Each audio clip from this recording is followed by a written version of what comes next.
talking about Star Wars.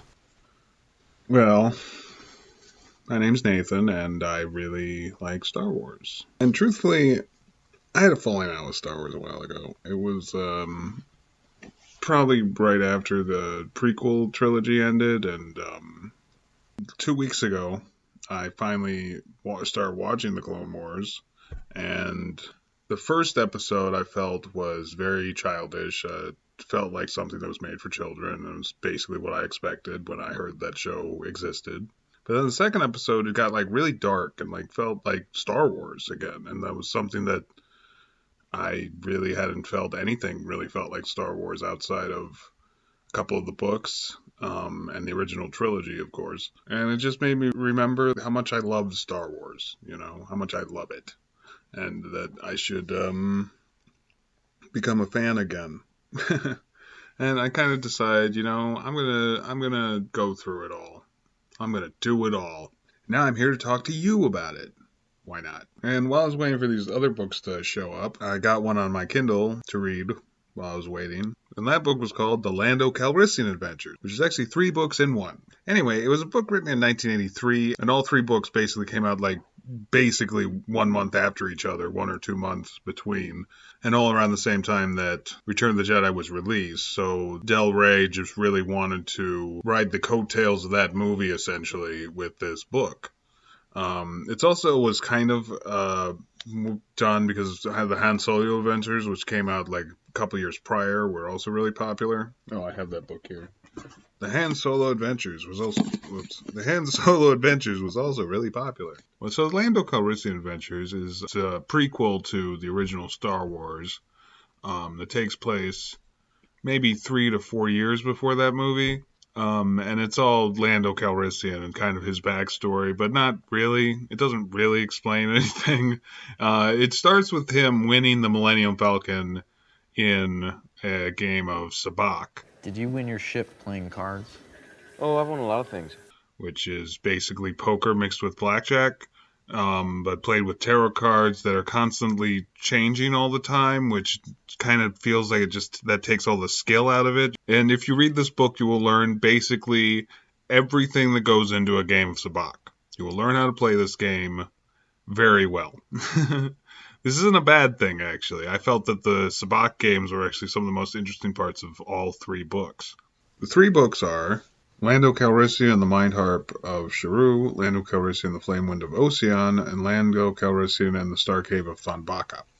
Of the 3 books, I probably like the first one the most, personally, then the third one the second most, and the second one I like the least. The first book, Lando basically just wants to play sabacc, and he wins the Millennium Falcon right away, and that's pretty cool. The origin of how Lando ended up with the Millennium Falcon, and that's funny, I think, just in that, he wanted a game, then Han Solo wanted a game later on. But when he wins the Millennium Falcon, he also wins this robot named Vufi Ra, who's like this little tentacle monster, but he's like the nicest little robot in the world. He has a weird name, but they say it enough that I actually remembered that one. I'm terrible with names. And throughout the first book, there's this kind of motif I like that Lando's he doesn't want to be an adventurer. He wants to basically just play sabacc and be a gambler. But everything he does, he's constantly pushed into something else. Every time something ends, as soon as something else begins throughout the entire first book. But in that process, he kind of gets the sense of maybe I should be doing the right thing and not just be a selfish jerk all the time. In the second book, Roker Kepta is out for revenge against Lando for what he did in the first book, for kind of one-upping him, and he's kind of just it's basically an overreaction, because Lando one-upped him in the first one right at the end, and then he got away, and Roker's just you know what, I'm going to hire a bunch of assassins to keep sending after Lando, but Lando throughout the book doesn't really know what's going on until towards the end, and basically leaves the system he's in, and him and Vufi Ra are basically hiding out for a while, and it's really slow, but I'll get to that in a bit.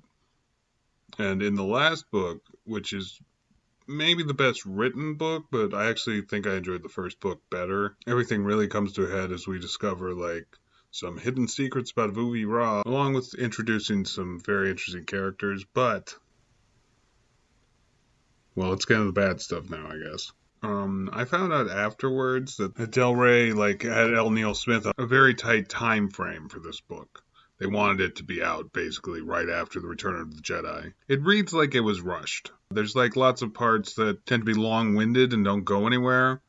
There's this running joke that's just flat out annoying after the first couple times it happens, and that's that Vuvi Ra keeps calling Lando Master, and every time he says it, Lando retorts with, "Don't call me Master."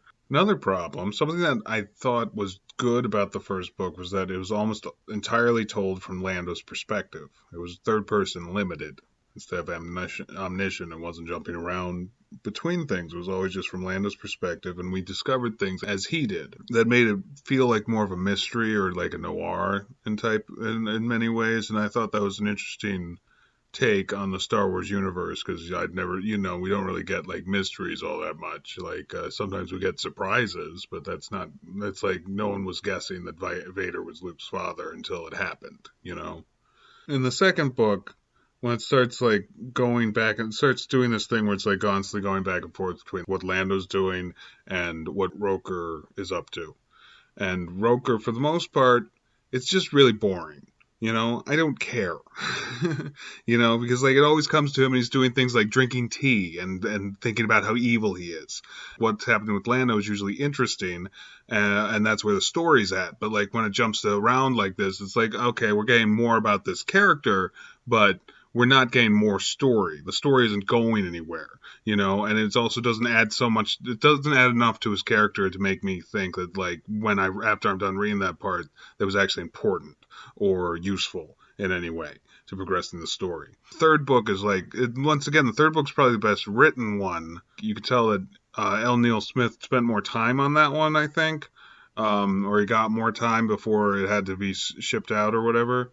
But it has the exact same problem that every time it's shifting around between a lot of perspective in that one. And for the most part, I mean, I like Lahusa, who's only in that one. I think it's Lahusa or Lahusu, who's this alien creature that they meet because it's kind of feeding off the ship, and then they learn how to communicate with it. And that's actually a pretty good part overall. But that book it's jumping around so much between characters. And there's only so much that's actually important in any way, and most of it just kind of saying up what's going to happen and stuff. But it's the payoff isn't good enough to elicit that type of writing, I guess, to elicit getting to know all these characters. And that's another thing. There's too many characters. Well, all the books are really short, and there's too many characters in all of them, but the first one, because the first one it's all Lando and Vuvi Ra pretty much. And some stuff at the end, but that's it. But in the second one, when they're hiding out on this asteroid, they actually have two other characters with them, but their storylines don't do anything again, and they're really forgettable because nothing really happens with them. That's important. It's getting to know these characters wasn't important enough to get to know them. Another thing I didn't like was that I felt Lando's character wasn't written the best. I feel like people know Lando fairly well from the movies, and how he is. He's kind of a classy, smooth-talking, wise guy. The heart of gold. For the most part, his character really didn't come through that well. Every once in a while that he did, there's this really great part where and it's there's no dialogue or anything. It's just this part where he has to put on a spacesuit and go out of the ship, and he's just thinking about how not classy spacesuits are, and he wished it was classier somehow, and it just felt really just a Lando moment.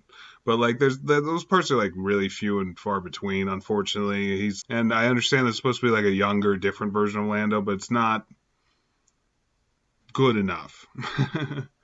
There's not enough there for me to really believe that this is Lando, Because this book, even though I was kind of disappointed with it, it didn't feel like Star Wars. And in fact, it was less canon before there was a canon to be less than from when guarding the books anyway. Because there's a scene in the first book that just made me go, huh?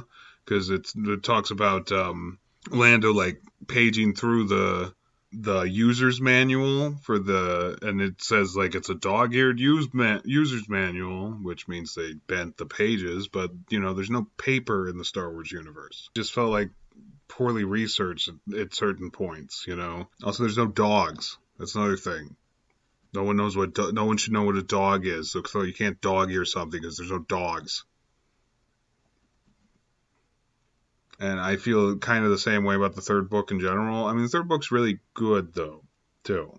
You know, like and like I feel that way about the whole series. It's like when it's good, it's like really good. I mean, I'd probably say like if I was just giving this a rating flat out, I'd say like 55% of it was good. But when it is good, like 55% of the whole books, you know, and like the other 45% is just garbage. But like what's there and what's good is like really good and good enough that I'd probably boost that up to like a 75% maybe.